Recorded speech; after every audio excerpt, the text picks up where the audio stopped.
Hello, fabulous friends and fans. I am your host, Nadiya Shah, and welcome to another episode of Nadiya Shah Productions. Thank you so much for being here. Well, this episode is a dream come true. It's an honor. It is really such a privilege to be here in this moment. It is an episode with my very dear Professor Patrick Curry. Now, those of you who've ever attended a class or workshop or even a talk that I do will know that I always cite his work. He has been that influential in my understanding of what I'm doing as an astrologer. But I'm not the only one. There are actually countless other people. Anyone who I've met who has read one of his books, anyone who I've met who has had the opportunity to learn from him in person shares this sentiment. He is absolutely brilliant, not putting any pressure on him, but he is truly one of a kind, compassionate, intelligent, and with ideas that have really already begun to change the way astrologers and environmentalists understand what it is that they do. He's also a world academic leading expert on Tolkienism. Yes, there is such a thing, and he is it. It is my absolute joy to introduce you to celebrate with you, my dear Professor Patrick Curry. Hi, Patrick. Hi, Nadia. Thank you very much. What a build-up. Yes, well, thank you so much for being on my show. You're welcome. It is really a dream come true. I've been envisioning this show for a long time, and when I planned my trip here to London, I was just so thrilled that you agreed to be on my show. Great. So thank you. Great. You have a new book, Ecological Ethics. Yeah. I'm hearing rave reviews. Lots of people are saying good things about it. What are some of the key ideas in Ecological Ethics, the second edition? Well, Ecological Ethics, the first edition, came out in 2006, but this is more or less like a new book. Put a lot of new material into it. And I was obviously concerned by what's happening in the world and to the world ecologically, and what's called the eco-crisis. And I thought it was important to say something that I wasn't hearing a lot of other people saying, including academics, including philosophers and environmental philosophers in particular. And that is the question really of what do we value? And it seemed to me, and still does, that if we only value human beings and human creations, we stand to lose everything. In other words, that really value comes from nature and the earth as a whole and the cosmos as a whole, which we're a part of, but only a part. And if you only value a part, your behavior towards the rest of it can be very destructive. And that could jeopardize even the value of humanity and what we've done.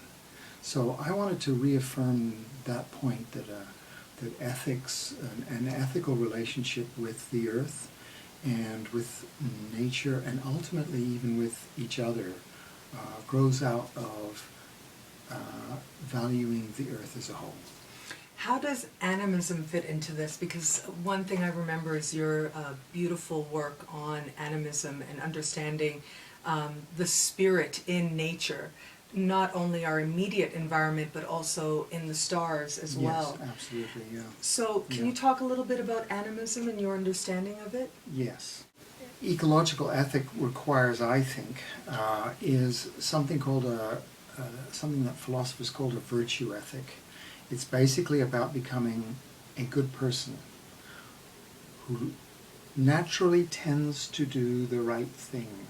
Okay, in any given situation. It's not about following a particular principle and applying it rigidly. It's not about calculating probabilities. It's about learning to be a good person or a virtuous person, and in particular, a green virtuous person. And for me, at the heart of this green virtue ethic, as I call it, is a relationship with nature which values and respects nature's autonomy from us. The fact that nature has her own agenda and that other natural beings that we share the world with also have their own subjectivities and agencies and agenda. And that's what I mean by animism. It's actually the sort of default religion of humanity for about the last, let's say, 80,000 years that we've been anatomically human beings. Up until the last very few thousand years, say 3 or 4 at the most, okay, animism was the human religion. It involves recognizing that there's other people out there, non-human people, but people nonetheless, and as you go through life and you go through the world, you have to negotiate with these others and arrive at, some compromises that enable you to do what you want to do and enable them to do what they want to do. And sometimes there's conflicts. It's only, as I say, in the last 3,000 years or so that this has been replaced by the established mainstream religions that we have now, and their sort of mirror image, which is atheism, which doesn't recognize any subjectivity. Ultimately, even in the scientific version, atheism doesn't even recognize human subjectivity and agency because it says, well, we're just kind of cosmic accident.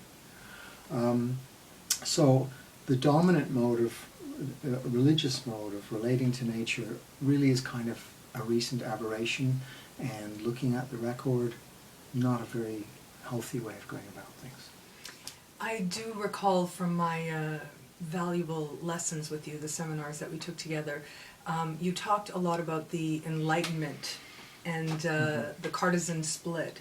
Mm-hmm. Do you think that this, ever since the Enlightenment, this divorce that you're talking about, where the environment around us stopped being living, we no longer had this conscious recognition that there was spirit or agency, as you put it, living through the natural environment.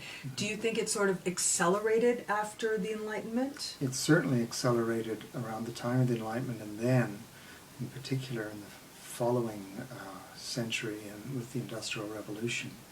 And basically, a big part of the damage is, as you say, this assumption that everything can be divided into spirit on the one side, matter on the other, and then that, God has spirit, nature is completely dead. And then as sort of atheism sets in, we forget about God, only human beings have it, and then, we're not too sure about them. And this very damaging assumption, actually we're all trained to engage in, that's an object, no, this is a subject, that's spirit, that's matter, and so on. That really got going in modernity, and I date modernity from basically about, you can argue about this, but basically the 17th century onwards, okay, with the scientific revolution and then the Industrial Revolution. But the roots of that assumption are very old, and they go back to Plato, basically. Plato set in motion the idea that the truth is spiritual and universal, and that the world down here, notice the valuation, the truth is up there, so it's worth more than what's down here.